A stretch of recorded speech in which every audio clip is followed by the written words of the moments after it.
సంగమ దేవుని పిల్లలారా, ఈ యొక్క ప్రాతకాల సమయంలో కొన్ని మాటలుగా మనం పరిశీలించుకున్నామండి. సమయం ఎక్కువైనది కనుక కొన్ని మాటలతోనే త్వరగా ముగించుకున్నాము. ఆదికాండము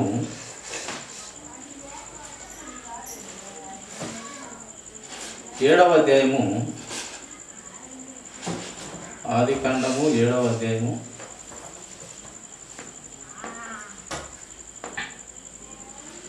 మొదటి వచనం చదువుకున్నామండి. మరొకసారి, యెహోవా, ఈ తరము వారిలో నీవే నా ఎదుట నీతిమంతుడవై ఉండుట చూచితిని కనుక నీవును నీ ఇంటి వారును ఓడలో ప్రవేశించుడి.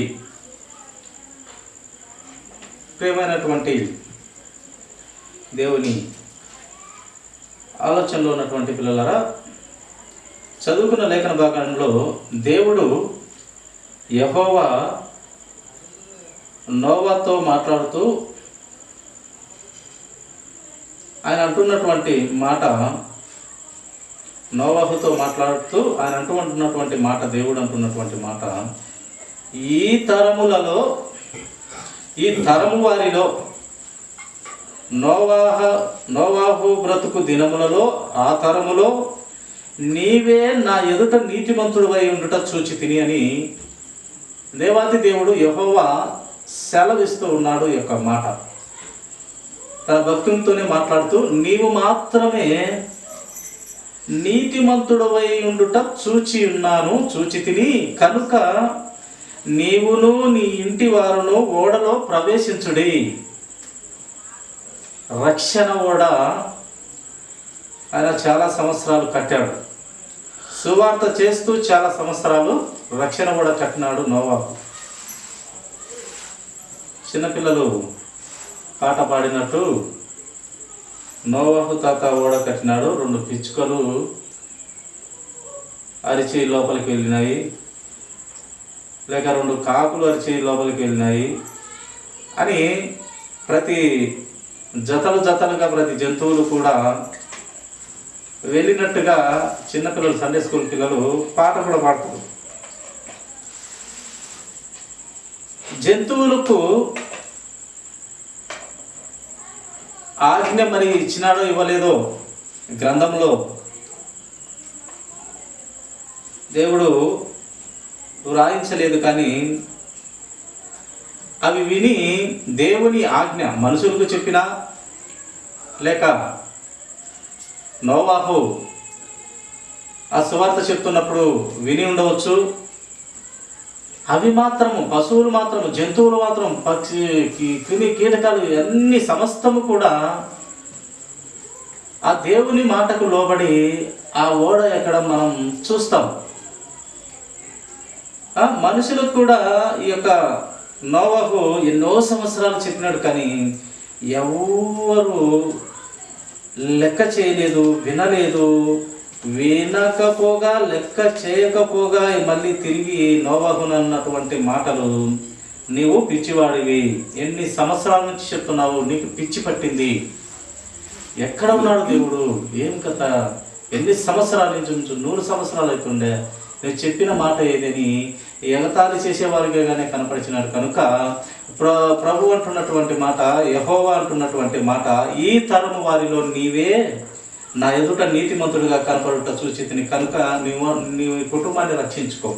నీ కుటుంబము ఓడెక్కండి అన్నప్పుడు వాళ్ళు చక్కగా తన పిల్లలందరూ, కొడుకులు, కోడళ్ళు అందరూ, భార్య అందరూ కూడా ఒక 8 మందిగా ఓడ ఎక్కి పశు పక్షాదులు, క్రిమి కీటకాలన్నీ కూడా జతలుగా ఓడెక్కినాయి. ఆ కుటుంబము ఒక్కటిగా ఓడెక్కి, ఆ రక్షణ ఓడ ఎక్కి తన కుటుంబాన్ని దేవుని మాటకు లోబడి ఆ కుటుంబము రక్షింపబడినట్టుగా దేవుని మాట వినినందున ఆ యొక్క 40 రాత్రులు 40 పగలు ప్రచండమైన వర్షానికి, పెద్ద ఆ వర్షానికి ఇంకా అన్ని నదులు, సరస్సులు అన్నీ మునిగిపోయినాయి. దేవుడు కొలతలతో కట్టినటువంటి ఆ ఓడ మాత్రం నీళ్ళ మీద పైకి తేలినట్టుగా మనం జీవగంధంలో చదువుకుంటాం. దేవుని మాట వింటే ఆ కుటుంబము బాగుపడింది. ఒక కుటుంబంలో పెద్ద కానివ్వండి, కుటుంబంలో జ్ఞానవంతులు కానివ్వండి, దేవునికి లోబడినటువంటి కుటుంబంగానైతే తన కుటుంబాన్ని అంతటిని కూడా, స్త్రీ కావచ్చు పురుషుడే కావచ్చు, తన కుటుంబాన్ని అంతటిని కూడా దేవుని మాటల ద్వారా కట్టబడుతూ ముందుకు తీసుకెళ్తారు కుటుంబ పెద్దలు, అనగా స్త్రీ కావచ్చు పురుషుడు కావచ్చు. కనుక తమను తాము రక్షించుకున్న తర్వాత తన కుటుంబాన్ని, పిల్లలను కానివ్వచ్చు, కొడుకులు కావచ్చు, కోడళ్ళు కావచ్చు, బిడ్డలు కావచ్చు, అల్లులు కావచ్చు, తన కుటుంబాన్ని అంతటిని కూడా రక్షించుకున్నటకు తాపత్రయపడతారు ఇక కుటుంబ పెద్దలు. ఏ కుటుంబాన్ని బట్టి కుటుంబంగా పిలువబడుతుందో ఆ కుటుంబము వాగ్దానం చేసి చెప్పినటువంటి నోవాహు మాట విని ఆ రక్షణ ఓడ ఎక్కి చక్కగా రక్షింపబడి ఆ కుటుంబం ద్వారా మళ్ళీ దేవుడు ఇంత పెద్ద ఆ ప్రపంచాన్ని నిర్మించి ఉన్నాడు. ఇలాగూ నోవా యొక్క కుటుంబము దేవుని చేత ఆశీర్వదింపబడిన కుటుంబంగా మనము లేఖన భాగాల్లో పరిశీలిస్తున్నాం ప్రియమైన దేవుని పిల్ల. అలాగే కొన్ని కుటుంబాలు మనం పరిశీలించుకున్నాం. ఆదికాండము 12వ అధ్యాయము 1-2 వచనాలు మనం చదువుకున్నట్లయితే, యెహోవా నీవు లేచి నీ దేశము నుండి, నీ బంధువుల యొద్ద నుండి, నీ తండ్రి ఇంటి నుండి బయలుదేరి నేను నీకు చూపించు దేశమునకు వెళ్ళుమని ఇక్కడ అబ్రహాము కుటుంబంతో దేవుడు మాట్లాడుతూ ఉన్నాడు. ఇందాక నోవాహు కుటుంబంతో మాట్లాడాడు, ఆ కుటుంబం కట్టబడింది. లక్షణంగా ఆ కుటుంబం ద్వారానే ఇంత గొప్ప ప్రపంచాలు కలుగుతూ రావడం మనం గమనిస్తాం బైబిల్ గ్రంథం నుండి.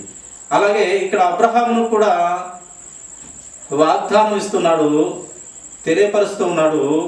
యెహోవా చెప్తూ ఉన్నాడు, నీవు లేచి నీ దేశము నుండి, నీ బంధువుల యొద్ద నుండి, నీ తండ్రి ఇంటి నుండి బయలుదేరి నేను నీకు చూపించు దేశమునకు వెళ్ళు అంటే తక్షణమే బాగా నమ్మినటువంటి అబ్రహాము మాట ఇస్తే చాలు. అబ్రహాము మాట వాక్కు దేవుని నోట నుండి బయలుపడితే చాలు, ఇంకా ఆయన నమ్మేస్తాడు.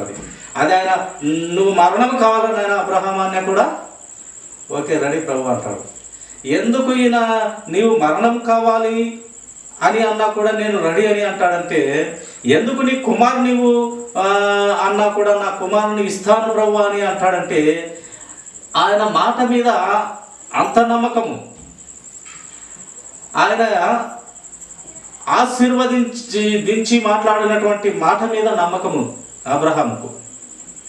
అలాంటి అబ్రహాము మాట ఇచ్చాడంటే దేవుని మాటను తూచా తప్పకుండా నిస్సందేహంగా నమ్మేటువంటి మొట్టమొదటి విశ్వాసుల్లో ఈ అబ్రహాము గొప్పదైన విశ్వాసము కనపరిచినాడు. అందుకే విశ్వాసులందరికీ తండ్రి ఎవరంటే అబ్రహాం అని గొప్ప పేరు పొందుకున్నాడు అబ్రహాం గారు. తక్షణమే పిలుపు వచ్చింది, దేవుని నోట నుండి వాక్కు వచ్చింది, నువ్వు నీ తల్లిదండ్రులు ఇడుసు, ఈ ఊరు ఇడుసు, ఈ దేశం ఇడుసు, నేను చెప్పి ఈ దేశానికి నువ్వు వెళ్ళన్నప్పుడు అంతా రెడీ చేసుకుని వెళ్ళిపోయినాడు. అంతే, ఇంకా మాట లేదు. ఈ కాలంలో అయితే ప్రార్థన చేస్తాను నేను, దేవుని చిత్తం ఉందో లేదో, ఇది నచ్చితే పోతాడు లేకుంటే పోడు, ప్రార్థన చేస్తా అని అబ్రహాం అనలే. ఇప్పుడు జనాంగం అయితే అంటారు, ప్రభా కొంచెం టైం ఈ ప్రభా, లేదా నాకు కొన్ని సూచనలు ఈ ప్రభా, ఏదో దిక్కుమన్న ఆలోచనలు చెప్తారు. కానీ ఆ కాలంలో అబ్రహాం అలాంటి దిక్కుమాలినటువంటి ఆలోచన విధానాన్ని బయలుపరచలేదు. ఆయన చెప్పడం ఆలస్యం, పాటించడం ఆలస్యం, నమ్మడం ఆలస్యం, దాని ప్రకారం నడుచుకొని వెళ్ళడం ఆలస్యం. చావుకైనా రెడీ అంటాడు ఆయన అబ్రహాం. అలాంటి స్వభావం కలిగినటువంటి గొప్ప పరిశుద్ధుడైనటువంటి అబ్రహాము కుటుంబం కూడా గొప్పదిగా దేవుని చేత ఆశీర్వదింపబడినటువంటి కుటుంబంగా మనము లేఖన భాగంలో చూస్తాం. అలాగే మరొక కుటుంబం మనం చూస్తాం ప్రియమైన దేవుని జనాంగమా. యెహోషువ గ్రంథము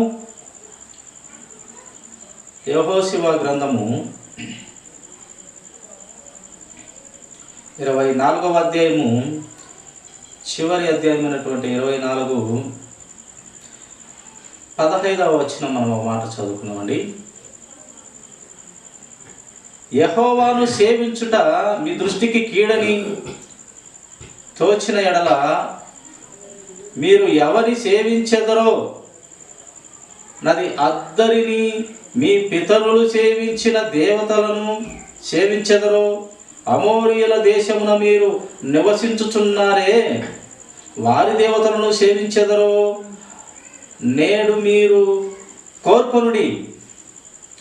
మీరెవరిని సేవింప కోరుకొనినను నేనును నా ఇంటి వారును యెహోవాను సేవించదము అని యెహోషువ కుటుంబ పెద్ద యెహోషువ చెప్తూ ఉన్నాడు. ప్రియమైన దేవుని, అక్కడ ఉన్నటువంటి జనాలతో యెహోషువ చెప్తున్నాడు, మీరు అమోరియా దేశంలో ఉన్నారు కదా, అక్కడ నివసించుతున్నటువంటి ఆ దేవతలను సేవించడం మీ ఇష్టం,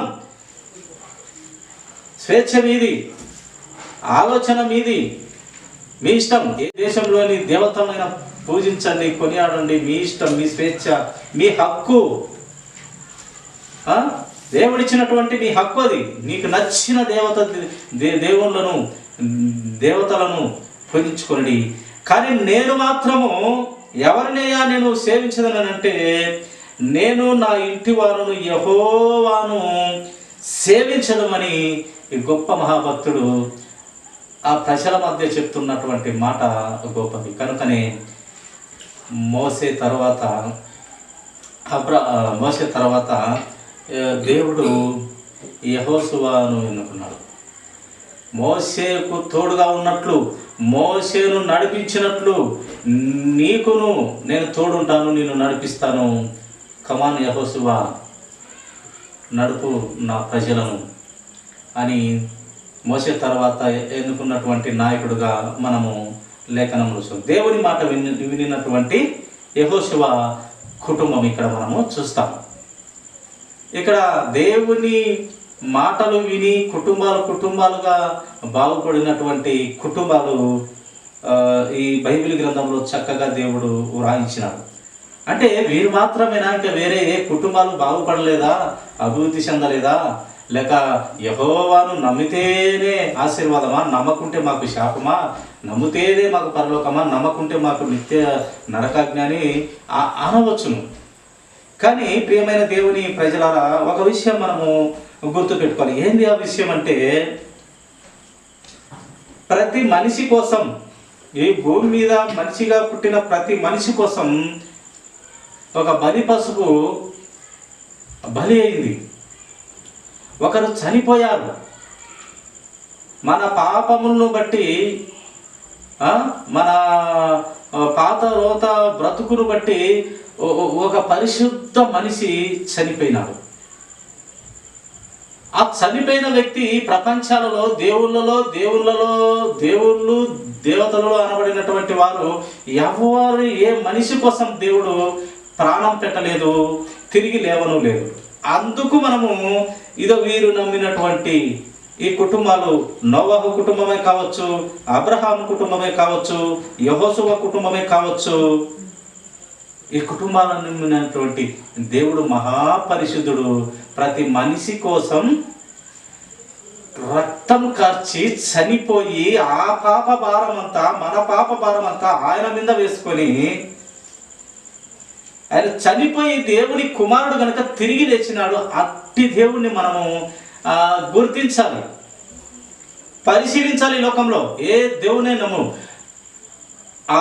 ఆ దేవుడు నీ కోసం ఏం చేశాడు, నా కోసం ఏం చేసినాడు, ఈ సృష్టి కోసం ఏం చేసినాడు, ఆయన జీవితము, ఆ దేవుడు అనేవాడి జీవితము కరెక్ట్గా ఉన్నదా అనేది మనము పరిశీలించాలి. అందుకే దేవుడు నన్ను రుచి చూచి గుర్తించు, నన్ను పరిశీలించు, ధ్యానించు, నాలో తప్పు ఉంటే నా వద్దకు రావాల్సిన అవసరం లేదు. నీ ఇష్టం, నీ దేవుడు నీకు స్వేచ్ఛ ఇచ్చిన, నీవు నమ్మిన దేవుడు నీ ఇష్టం అని దేవుడు చెప్పినాడు. ప్రియమైన వారలారా, ఆయన చాలా మంచి దేవుడు. మన యేసుక్రీస్తు ప్రభువారు, లేక యెహోవావారు, లేక పరిశుద్ధాత్మ దేవుడు, ఒక్కడు అయి ఉన్న దేవుడు ముగ్గురు పాత్రలుగా ఏకైక దేవుడుగా మనకు కనపడతారు.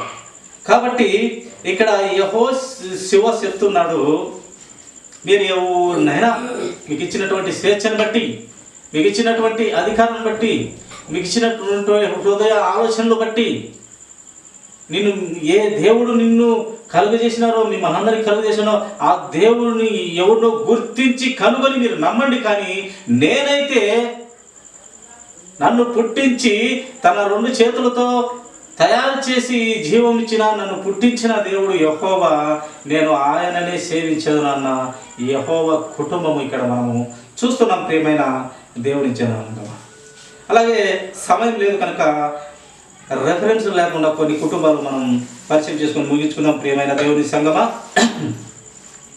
యోబు యొక్క కుటుంబం కూడా మనము చూడవచ్చు. యోబు కుటుంబము గొప్పదే. ఆయన కూడా యోబు ఎలాంటి ఆలోచన కలిగి ఉన్నాడంటే, తమ పిల్లలు, తమ కూతుర్లు కావచ్చు, బిడ్డలే కావచ్చు, అల్లులే కావచ్చు, కోడళ్ళే కావచ్చు, పనివారిని బట్టి ఆయన ఏం చేసినాడంటే, ఎవరు ఏ క్షణంలో ఏ చూపు ద్వారానో ఏ ఆలోచన ద్వారానో తప్పు చేస్తారో, తప్పు చేసి ఉంటారో అని భయపడుతూ ఆయన ఏం చేసినాడంటే, ప్రతిరోజు ఆ కాలంలో యేసుక్రీస్తు ప్రభు వారు పుట్టలేదు కనుక ఈ పాపము పరిహరింపబడాలంటే ఏదో గొర్రె రక్తమో, మేక రక్తమో, పొట్టేల రక్తమో, ఏదో ఒక జీవాన్ని వధించి ఆ రక్తం కార్చి ఇదో నా పాపం పోయిందని తృప్తిపడే ఆ కాలంలో ప్రతిరోజు ఒక పొట్టేలునో, ఒక మేకనో, ఒక మంచి కొవ్విన దూడనో వధించేవాడు యోబు. ఎందుకోసం అంటే, తమ పిల్లలు ఏ పొరపాటు చేత పాపం చేశారో, తప్పు చేశారో, పొరపాటు ఆలోచనలు ఉన్నారో, ప్రభువా ఇదో వారి కోసం ఇదో పాప క్షమాపణ నిమిత్తము ఇదో ఈ వధువును, ఈ యొక్క పశువును వధిస్తున్నాను ప్రభు అని ప్రతిరోజు వాళ్ళ ఇంట్లో ప్రతిరోజు పశువును వధించి చేసేవాడు. అలాంటి కుటుంబం యోబు కుటుంబం. అలాంటి కుటుంబాన్ని దేవుడు పరీక్షకు సాతానుకు అధికారం ఇచ్చి పంపిస్తే యోబు ఏమన్నా ఎంత బాధ, ఎంత నరకము అనిపించినాడంటే, మరణపు వరకు పోయినా కూడా ప్రభువుని విడిచిపెట్టినట్టుగా యోబు జీవితంలో కానీ, చివరి జీవితంలో కానీ, ముసలివాడైపోయినప్పటికీ కూడా, మరణమవుతున్నా కూడా ఏమి ఆయన ఆశీర్వదిస్తేనే మనం ఆశీర్వదించబడమని సంతోషమా మనకు?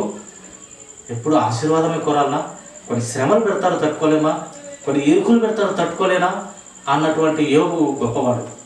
ఆయన కుటుంబం కూడా చాలా గొప్ప కుటుంబము, దేవునికి నమ్మకమైన కుటుంబం. భార్య కొన్ని మాటలతో అతన్ని వేధించిందే కానీ దేవుని చిత్తాన్ని బట్టి. ఎందుకంటే అందరూ స్నేహితుల నుంచి, భార్య కానించి, పనివారి కానించి యోబును వేధించిన వారే, శోధించిన వారే. ఈ శోధనలు ప్రభువు కానించి వచ్చినాయి. అందరూ శోధించాలి, ఈడుస్తాడేమో నా భక్తుడని సాతాను కూడా పంపించినప్పుడు సాతాను అంటాడు, నువ్వు ఆయనకు చుట్టూ కంచేసినావు, అధికారం ఇచ్చినావు, బలం ఇచ్చినావు, ధనం ఇచ్చినావు, అన్ని సమృద్ధిగా ఉన్నాయి, ఆయన ఎందుకు ఇది చుట్టూ కంచేసినావు, ఆయన బాగా దీవించినావు, ఆశీర్వదించినావు, ఒక పని కంచె తీసేయి, నాకు ఫుల్ పర్మిషన్ అంటే, సరే నీకు అన్ని పర్మిషన్ ఇచ్చున్నాను, అతని ప్రాణం ఒకటి తీయకుండా నువ్వు ఏమైనా చేసుకోపో, నా నుండి దూరం చేసుకున్న భక్తుని సవాల్ చేసి సాతానును పంపిస్తే, ఆ యొక్క శోధనలో, వేదనలో ఆయన విజయం పొందినట్టుగా యోబు కుటుంబం మనము చూస్తాం. తర్వాత అన్నీ పోయినా, అందరు చనిపోయినా కూడా ప్రభు ఇచ్చాడు, ప్రభు తీసుకున్నాడు అన్న గొప్ప ఘనత యోబుకు మాత్రమే దక్కింది. ఇలాంటి గొప్ప గొప్ప భక్తులు నిజంగా బైబిల్ గ్రంథంలో చాలామంది ఉన్నారు. అందుకే కనిపిస్తుంది, అందరి జీవితాలు పరిశీలించాల్సిన అవసరం లేదు. దేవుని గ్రంథంలో, బైబిల్ గ్రంథంలో ఒక్క భక్తుని జీవితం గట్టిగా ఆలోచన చేస్తే మానవ మనసు పాప క్షమాపణ మనకు కలుగుతుంది. ఒక్క భక్తుడు చాలు. చాలా భక్తులు ఉన్నారు, చాలా భక్తురాలు ఉన్నారు. దేవునికి లోబడినటువంటి వారి జీవితాల నుండి కూడా మనం నేర్చుకోవచ్చు.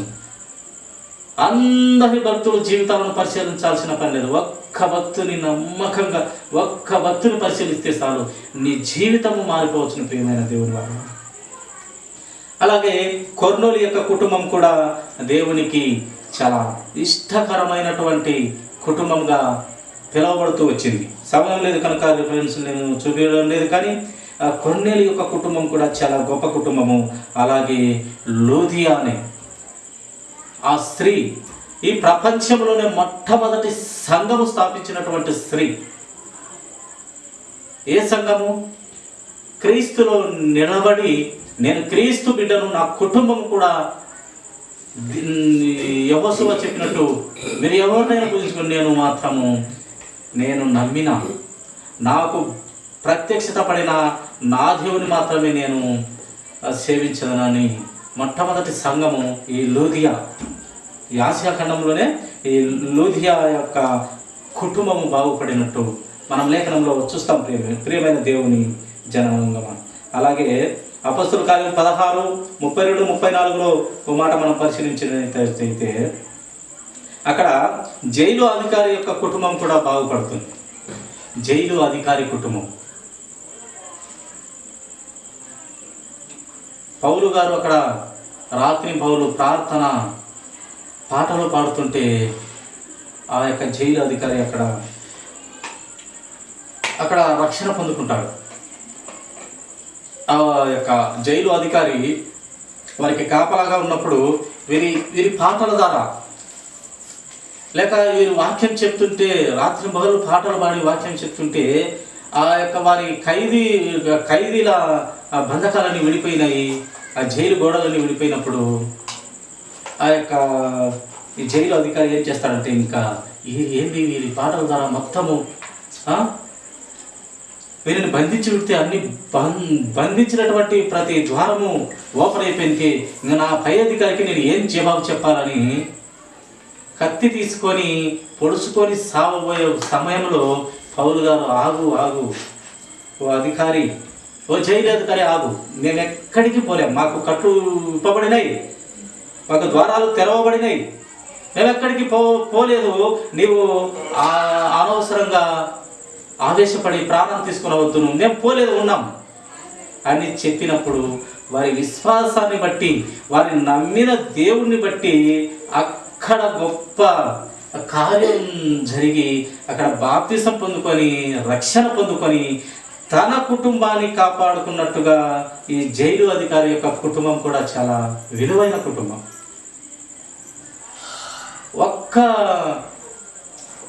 ఒకే పాటల ద్వారా ఆడ కలిగినటువంటి కార్యం ద్వారా వాళ్ళు వెళ్ళిపోవచ్చును. వారి దేవుని గురించి సాక్ష్యం చెప్పినప్పుడు, వారి దేవుని గురించి దేవుని విలువని చెప్పినప్పుడు, దేవుని ఆలోచన చెప్పినప్పుడు, మా దేవుడు ఎలాంటి వాడు అని చెప్పినప్పుడు అక్కడే ఆయన రక్షణ పొంది తన కుటుంబాన్ని మార్చుకున్నట్టుగా లేఖన భాగాల్లో మనం చూస్తాం. కనుక ప్రియమైన దేవుని జనాంగమా, ఇలాంటి కుటుంబాలు బైబిల్ గ్రంథంలో మనకు ఎంత ఆదర్శము, ఎంత మోటివేషన్. వాళ్ళు మన కుటుంబాన్ని మనం కట్టుకోవాలి, అది వాళ్ళు ఇల్లు కట్టాలి. మనము దేవుని ప్రార్థించి వాక్యం చదివి ఈ కుటుంబాల ద్వారా లేక ఎందరో భక్తుల ద్వారా మనం దేవుని వాక్యం వింటే మన కుటుంబము దేవునికి ఇష్టమైన కుటుంబంగా కట్టుకొనగలము. ప్రియమైన దేవుని వారు, ఒక నోవాహు, ఒక అబ్రహాము, ఒక యెహోషువ, యోబు, కొర్నేలి, లూదియా, ఈ జైలు అధికారి కుటుంబాలు గొప్పవి. ఎన్నో కుటుంబాలకు ఆశీర్వాదకరంగా ఈ కుటుంబాలు నిలవని అంటే ఏ కుటుంబం బట్టి ఈ కుటుంబాలు నిలవని? మనకు ఒక పెద్ద కుటుంబము పరలోక రాజ్యంలో ఉంది. ఆ కుటుంబాన్ని బట్టి ఈ కుటుంబాలు చక్కని కుటుంబాలుగా, దేవుని మాటకు లోబడినటువంటి కుటుంబముగా, దేవుని వాక్య ప్రకారం నడుచుకున్నటువంటి కుటుంబాలుగా, ఏ కుటుంబాన్ని బట్టి ఈ కుటుంబాలుగా నిలవబడినాయి అంటే పరలోక రాజ్యమందు తండ్రి కుమార పరిశుద్ధాత్మ కుటుంబం ఒకటి ఉంది. ఆ కుటుంబాన్ని బట్టి ఈ లోకంలో ఎన్నో కుటుంబాలు, దేవునికి లోబడినటువంటి కుటుంబాలు, ఆ కుటుంబాన్ని బట్టి ఇక్కడ మంచి కుటుంబాలు ఈ భూమి మీద నిలవబడుతూ వస్తున్నాయి. కనుక మనందరి కుటుంబాలు కూడా దేవునికి లోబడే కుటుంబాలుగా ఉండాలని దేవుడు కోరుతున్నాడు. కనుక అటు స్థితిలో మనం ముందుకెళ్దామండి. కొద్ది మాటలు దేవుడు దీవించును గాక. తరలించినట్లయితే చిన్న ప్రార్థన.